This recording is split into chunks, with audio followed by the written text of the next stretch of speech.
Evening. ನಮಸ್ಕಾರ.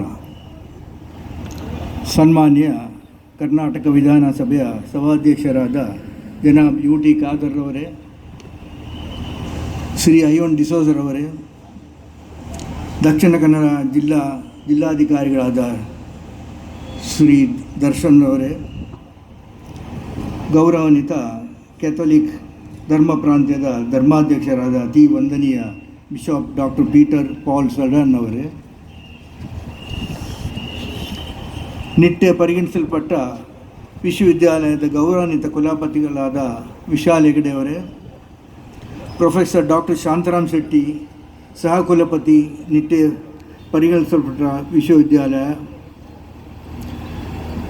ನಿಗಮದ ಅಧ್ಯಕ್ಷರುಗಳೇ, ವಿಶ್ವವಿದ್ಯಾಲಯದ ಕುಲಪತಿಗಳೇ, ಉಪಕುಲಪತಿಗಳೇ, ವೈದ್ಯರೇ, ಇತರ ಗಣ್ಯ ಅಧಿಕಾರಿಗಳೇ, ಆದರಣೀಯ ಅತಿಥಿಗಳೇ ಮತ್ತು ಮಾಧ್ಯಮ ಮಿತ್ರರೇ, ಇಂದಿನ ಈ ಸೌಹಾರ್ದ ಕೂಟಕ್ಕೆ ಆಗಮಿಸಿದ ನಿಮಗೆಲ್ಲರಿಗೂ ನನ್ನ ಹೃತ್ಪೂರ್ವಕ ಸ್ವಾಗತ ವಹಿಸ್ತೇನೆ. ರಮದಾನ್ ತಿಂಗಳಲ್ಲಿ ಉಪವಾಸ ವ್ರತ ವಿಶ್ವಾದ್ಯಂತ ಮುಸ್ಲಿಂ ಬಾಂಧವರು ಅತ್ಯಂತ ಭಕ್ತಿ ಮತ್ತು ಶ್ರದ್ಧೆಯಿಂದ ಆಚರಿಸುತ್ತಾರೆ. ಇಸ್ಲಾಂ ಧರ್ಮದಲ್ಲಿ ಉಪವಾಸವು 5 ಸ್ತಂಭಗಳಲ್ಲಿ ಒಂದು ಪರಿಗಣಿಸಲ್ಪಟ್ಟಿದೆ.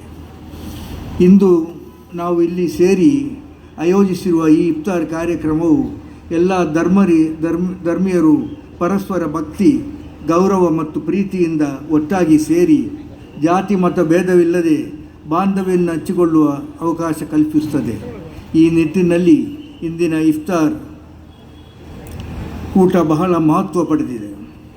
ಉಪವಾಸವು ಕೇವಲ ಹಸಿವನ್ನು ಅನುಭವಿಸಲಿಕ್ಕಷ್ಟೇ ಸೀಮಿತವಲ್ಲ, ಇತರ ಹಸಿವಿನ ನೋವನ್ನು ಅರಿತು ಹಸಿದವರಿಗೆ ಅನ್ನ ನೀಡುವ ಕರುಣೆಯನ್ನು ಮನೋಭಾವವನ್ನು ಬೆಳೆಸುವುದು ಇದರ ಮುಖ್ಯ ಸಂದೇಶ.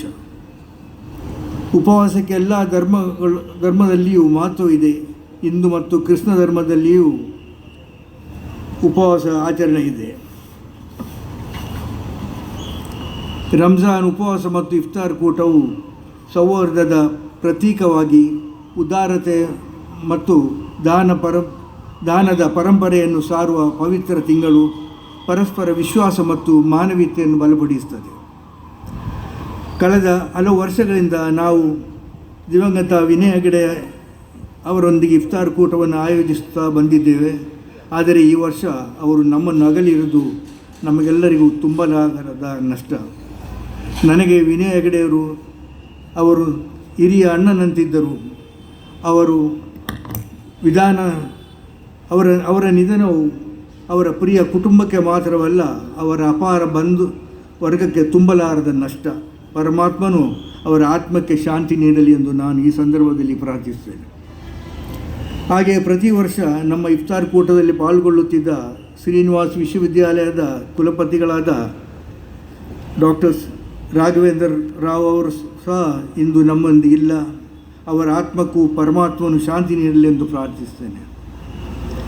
ಹೀಗಾಗಿ ನಾನು ವಿಶಾಲ್ ಹೆಗಡೆಯವರನ್ನು ಇಫ್ತಾರ್ ಕೂಟದ ಬಗ್ಗೆ ಕೇಳಿದಾಗ ಅವರು ಬಹಳ ಸಂತೋಷದಿಂದ ಒಪ್ಪಿ ನಮಗೆ ಸಂಪೂರ್ಣ ಸಹಕಾರ ನೀಡಿದರು. ಅವರು ಸಹ ತಮ್ಮ ತಂದೆಯವರ ಹಾದಿಯಲ್ಲಿ ಮುನ್ನಡೆಯುತ್ತಿರುವುದು ನಮಗೆಲ್ಲರಿಗೂ ಒಂದು ಸಂತೋಷದ ವಿಷಯ. ಅದೇ ರೀತಿ ಪೂಜ್ಯ ಬಿಷಪ್ ಡಾಕ್ಟರ್ ಪೀಟರ್ ಪಾಲ್ ಸಲ್ಡನ್ ಅವರು ಸಹ ನಮ್ಮ ಇಫ್ತಾರ್ ಕೂಟಕ್ಕೆ ಸಹಕಾರ ಮತ್ತು ಬೆಂಬಲ ನೀಡುತ್ತಿದ್ದಾರೆ. ಇತ್ತೀಚಿನ ದಿನಗಳಲ್ಲಿ ಇರುವುದು ಅತ್ಯಂತ ಸಂತೋಷದ ವಿಷಯವಾಗಿದೆ. ಜಗತ್ತಿನ ಅತ್ಯಂತ ಶ್ರೇಷ್ಠವಾದ ಧರ್ಮ ಮಾನವ ಧರ್ಮವಾಗಿದೆ. ಈ ನಿಟ್ಟಿನಲ್ಲಿ ರಂಜಾನ್ ಮಾಸದ ಉಪವಾಸ ಆಚರಿಸುತ್ತಿರುವ ಮುಸ್ಲಿಂ ಬಾಂಧವರಿಗೂ ಹಾಗೂ ಸಮಸ್ತ ಮಾನವ ಕುಲಕ್ಕೂ ಪರಮಾತ್ಮನು ಸುಖ, ಸಂಪತ್ತು ಮತ್ತು ಆರೋಗ್ಯವನ್ನು ಪ್ರಾರ್ಥಿಸುತ್ತೇನೆ. ಹಾಗೆಯೇ ಪ್ರಸ್ತುತ ದಿನದಲ್ಲಿ ಇಸ್ರೇಲ್, ಅಮೆರಿಕ ಮತ್ತು ಇರಾನ್ ನಡುವಿನ ಯುದ್ಧದ ವಾತಾವರಣ ನಿರ್ಮಾಣವಾಗಿರುವುದರಿಂದ ಕೊಲ್ಲಿ ರಾಷ್ಟ್ರದಲ್ಲಿರುವ ಭಾರತೀಯ ಸುರಕ್ಷತೆ ಬಗ್ಗೆ ಅತ್ಯಂತ ಆತಂಕ ಮೂಡಿದೆ. ನಮ್ಮ ರಾಷ್ಟ್ರ ಮತ್ತು ನಮ್ಮ ಜಿಲ್ಲೆಯ ಅನೇಕ ಸಹೋದರಿಯರು ಬಂಧುಗಳು ಉದ್ಯೋಗ ನಿಮಿತ್ತ ಅಲ್ಲಿ ನೆಲೆಸಿರುತ್ತಾರೆ. ಅವರಿಗೆಲ್ಲ ಸುರಕ್ಷಿತವಾಗಲಿ ಮತ್ತು ಆದಷ್ಟು ಬೇಗ ಯುದ್ಧ ಶಾಂತಿಪೂರ್ವಕವಾಗಿ ಕೊನೆಗೊಳ್ಳಲಿ ಎಂದು ಸರ್ವಶಕ್ತನಾದ ಅಲ್ಲಾಹ್ನಲ್ಲಿ ನಾನು ಪ್ರಾರ್ಥಿಸ್ತೇನೆ. ಪ್ರತಿ ವರ್ಷ ಈ ಇಫ್ತಾರ್ ಕೂಟವನ್ನು ಯಶಸ್ವಿಯಾಗಿ ಯೋಜಿಸಲು ಅತಿ ವಂದನೀಯ ಬಿಷಪ್ ಡಾಕ್ಟರ್ ಪೀಟರ್ ಫಾಲ್ಸ್ ಅಡಾನ ಹಾಗೂ ವಿಶಾಲ್ ಹೆಗಡೆ ಅವರು ಸಹಕಾರಿ ಅತ್ಯಂತ ಮಹತ್ವವಾಗಿದೆ. ಹಾಗೆ ಇಂದಿನ ಕಾರ್ಯಕ್ರಮ ನಮ್ಮನ್ನಲ್ಲಿ ಉದ್ದೇಶ ಮಾತನಾಡಲಿರುವ ಖ್ಯಾತ ವೈದ್ಯರಾದ ಸನ್ಮಾನಿತ ಡಾಕ್ಟರ್ ಶಾಂತರಾಮ್ ಶೆಟ್ಟಿ ಕೂಡ ಅವರಿಗೂ ಸಹ ನನ್ನ ಮನದಾಳದ ಅಭಿನಂದನೆಗಳು. ಹಾಗೆ ಇಂದಿನ ಕಾರ್ಯಕ್ರಮವನ್ನು ಯಶಸ್ಸಿಗೆ ಶ್ರಮಿಸಿದ ಎಲ್ಲರಿಗೂ ನನ್ನ ಕೃತಜ್ಞತೆ. ಮುಂದೆಯೂ ಇಂಥ ಕಾರ್ಯಕ್ರಮಗಳನ್ನು ಮೂಲಕ ಸಾಮರಸ್ಯ ಸಮಾಜ ನಿರ್ಮಾಣವಾಗಲಿ ಎಂದು ಹಾರೈಸುತ್ತೇನೆ. ಇಂದಿನ ಈ ಇಫ್ತಾರ್ ಕೂಟದಲ್ಲಿ ಹೆಚ್ಚಿನ ಸಂಖ್ಯೆಯಲ್ಲಿ ಪಾಲ್ಗೊಂಡ ನಿಮಗೆಲ್ಲರಿಗೂ ಪ್ರೀತಿಯ ವಂದನೆಗಳು. ಹಾಗೆ ನಿಮಗೆಲ್ಲರಿಗೂ ಮತ್ತೊಮ್ಮೆ ರಂಜಾನ್ ಹಬ್ಬದ ಶುಭಾಶಯಗಳನ್ನು ಅರ್ಪಿಸಿ ನನ್ನ 2 ಮಾತುಗಳನ್ನು ಮುಗಿಸ್ತೇನೆ. ಆಮೀನ್.